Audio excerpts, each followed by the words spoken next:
Iran में जो हो रहा है ना, वो अब सिर्फ ईरान का अंदरूनी मामला नहीं रहा। सड़कों पर जो आग लगी है, उसकी लपटें अब इतनी ऊंची उठ चुकी हैं कि दुनिया की दो सबसे बड़ी ताकतें, अमेरिका और रूस, आमने सामने आ गई हैं। और इस जलती आग में घी डालने का काम किया जानते हैं किसने? अमेरिका के पूर्व राष्ट्रपति डोनाल्ड ट्रंप ने। उनका बस एक ट्वीट, जिसमें उन्होंने ईरान के प्रदर्शनकारियों से सीधे सीधे कह दिया, लगे रहो, मदद बस रास्ते में ही है। बस यहीं से मामला एकदम खुल के सामने आ गया।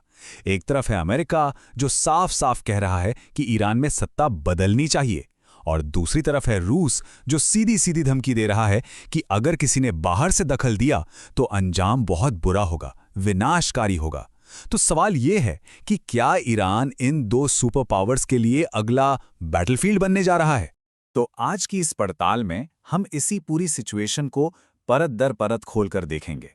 ईरान की सड़कों पर असल में हो क्या रहा है, वहां से शुरू करके दुनिया की बड़ी ताकतों के अपने अपने दांव पेंच तक सब कुछ समझेंगे। तो चलिए शुरू करते हैं बिल्कुल जमीनी हकीकत से। सबसे पहले ये समझना जरूरी है कि ईरान में आखिर चल क्या रहा है।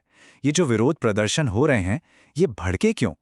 देखिए, इसकी एक बहुत भारी मानवीय कीमत चुकाई जा रही है।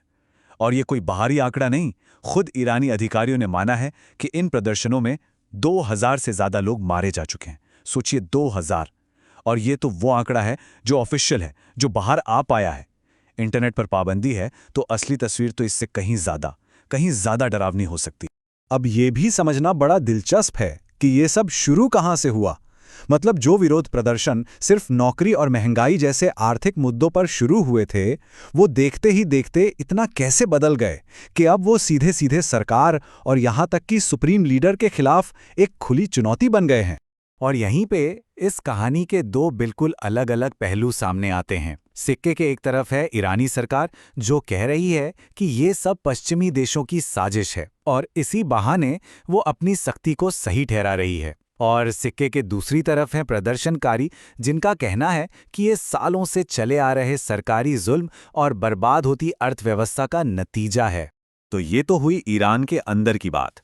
अब आते हैं अमेरिका के रोल पर, और इसमें भी खास तौर पर पूर्व राष्ट्रपति ट्रंप के उन बयानों पर, जिन्होंने इस पूरे संकट को एक बिल्कुल नया और खतरनाक मोड़ दे दिया। ट्रंप ने सिर्फ इतना ही नहीं कहा कि विरोध करते रहो, नहीं, वो तो एक कदम और आगे बढ़ गए। उन्होंने लोगों से कहा कि जाओ और सरकारी संस्थानों पर कब्जा कर लो। अब जरा सोचिए, किसी अमेरिकी राष्ट्रपति का खुलेआम किसी दूसरे देश में तख्ता पलट के लिए उकसाना, ये कोई छोटी बात नहीं है। ये अभूतपूर्व था और बेहद भड़काऊ भी। मगर यहां एक बहुत बड़ा सवाल खड़ा होता है, क्या अमेरिका की इन बड़ी बड़ी बातों और इन भड़काऊ बयानों के पीछे सच में कोई मिलिट्री एक्शन लेने की ताकत है, या ये सिर्फ खोखली बयानबाजी है? चलिए बयानबाजी और असलियत के बीच का फर्क समझते हैं। तो सीधा सवाल ये है, क्या अमेरिका वाकई ईरान पर हमला कर सकता है?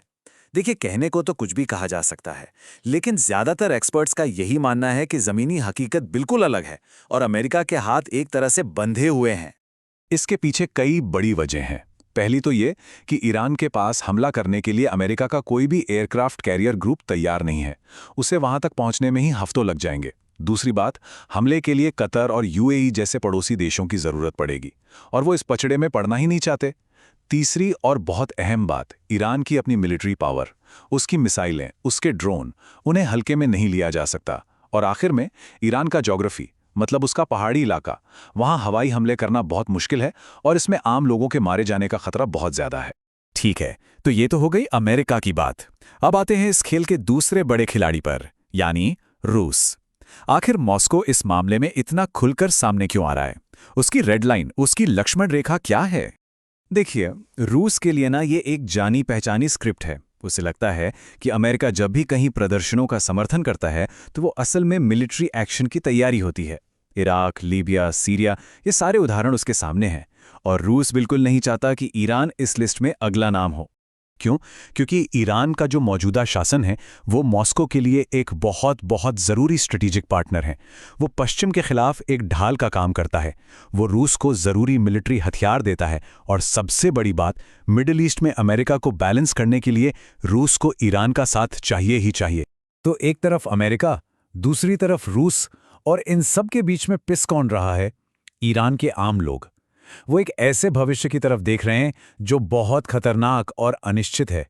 सोचिए, एक तरफ है अपने ही देश की सरकार का दमन और दूसरी तरफ है दुनिया की दो महाशक्तियों की जियोपॉलिटिकल शतरंज की बिसात। और इस बिसात पर मोहरे बने हैं ईरान के आम लोग, जिनका पूरा भविष्य ही दांव पर लग गया है। और ये पूरी कहानी हमें एक बहुत ही बुनियादी लेकिन ज़रूरी सवाल पर लाकर छोड़ देती हैं कि जब बड़ी-बड़ी ताकतें किसी देश की किस्मत का फैसला अपनी शतरंज की बिसात पर करने लगती हैं, तो इसकी असली कीमत आखिर चुकाता कौन है?